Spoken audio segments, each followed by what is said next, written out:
2100, the global climate will have risen by 8 degrees.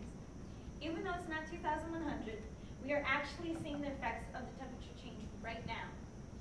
Global warming is causing this problem. Mankind is the main cause of it, with our combustion of fossil fuels mostly causing the emission of carbon dioxide, but also of methane, soot, and other pollutants.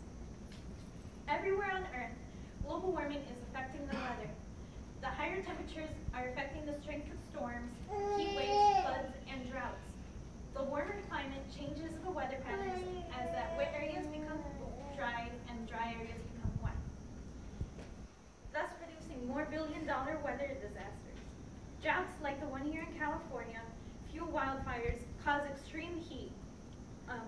The lack of water in some underdeveloped countries is the cause of disease, famine, and even death.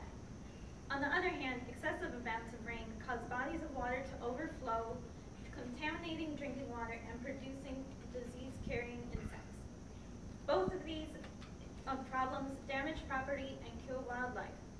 Climate changes affects everyone, especially children, the elderly, and low-income communities.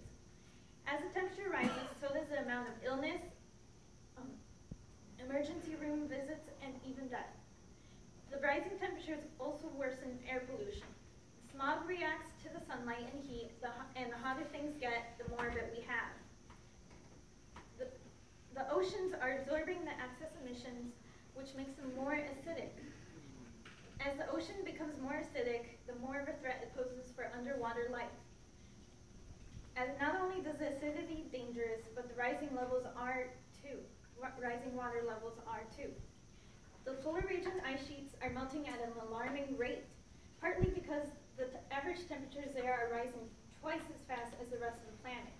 By 2100, it is estimated that our oceans will be 1 to 4 feet higher, threatening coastal cities such as Los Angeles. It's not too late to prevent future disasters and protect wildlife.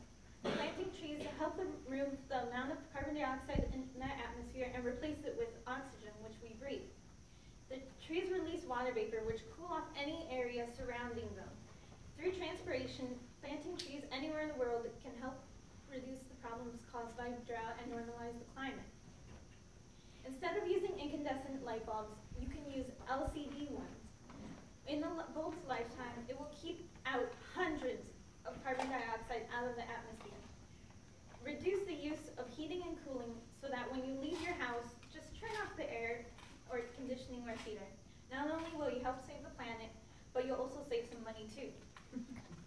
Cars are the main producers for pollution, so instead of doing that, just ride a bike, carpool, or consolidate your trips to a store.